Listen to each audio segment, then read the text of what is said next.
everyone, this is Anna Carter from Rose River Way, and I'm here for this week's watercolor tutorial, and I'm hoping to keep this to 5 minutes. We'll see. I'd like to do a cute little bicycle with you this week. So I'm going to start with a pencil and give myself some faint guidelines to follow. This is really helpful for like almost every painting if you're really trying to do a serious painting. I always recommend to sketch it out first. And if you're no good at sketching, then trace it and give the original artist a little bit of credit. But it's okay to trace things. Not everybody is good at sketching, so that's no big deal. So I've got my wheels here and I don't know, some kind of crossbar. We're going to keep this fairly simple. Maybe that guard piece here. And then I think there's like, something that goes down to the center. So I have an idea here. Okay, and it's usually helpful with this kind of thing to look at a reference picture. I'm looking at one right now because I don't know about you, but I don't look that carefully at a bike to know exactly how to do it. All straight from memory.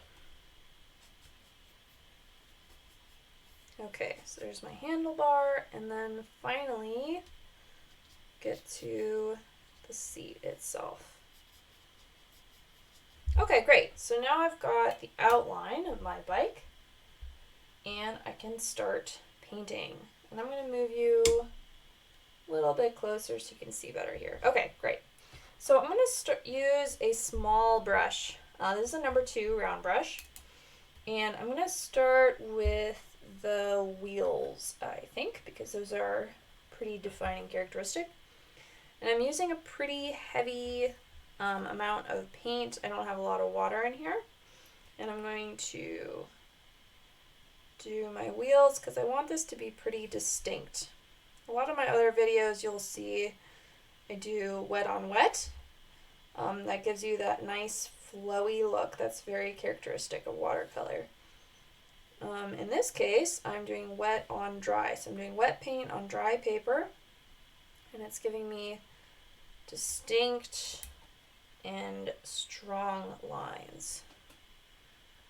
And I'm going to, once I move on from my wheels, I'm going to need to be careful not to touch these wheels again with my other colors. So like right here, I'm actually not going to go all the way to that, I don't know what that little guard piece is. But anywhere I want to paint later, I'm going to avoid with this black because black is really potent. Do the pedal. Okay, good. So now I want to paint the bike itself, and I always think red bikes are kind of cute, so I'm going to do red.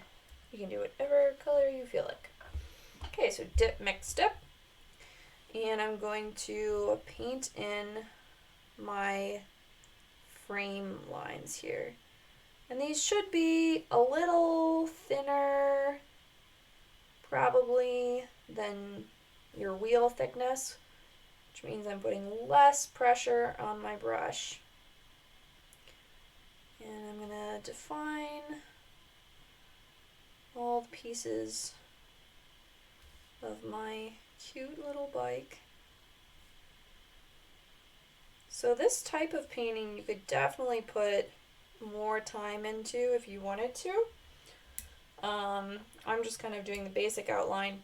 If I were to spend more time on it, I would probably do a little wicker basket in the front, maybe with some flowers. But those kinds of things would take some layering. And to do layering, I would need to allow everything to dry so that I can actually get colors to show up and everything doesn't just bleed together. Okay, so I'm almost done here. I'm doing a slightly lighter red on whatever this guard piece is.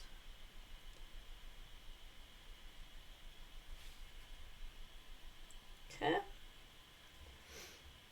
So you can see, well, you probably can't see, but I touched the black right there and from my petal, and that leaked into my red a little bit. But my black is starting to dry at this point, so I'm not quite so worried about it. Like this wheel, I'm going right over top of it because I know it's already dry, so I'm not going to get that bleeding happening. Okay, for the seat, what color do I want to do for that? I guess I'll just do black for now. Probably don't have time for more. Okay, great. And maybe I'll try and get a little closer here. Okay, now to do the spokes, this is the last thing we'll do. I'm going to take off most of the paint from my brush. I want to get just a tiny bit of black on my brush. And I'm just going to paint in a few spokes. I like to say that you're trying to suggest something instead of actually painting everything. So you're just doing a few lines, and that will, whoever is looking at it, their brain will just fill in the gaps. They get it. These are spokes, and I'm doing these in really light gray. That makes them look like they're almost transparent, which is perfect. So there you go. Now we've got our cute little bicycle, and I hope you enjoyed this little 5-minute watercolor tutorial. I do these every single week.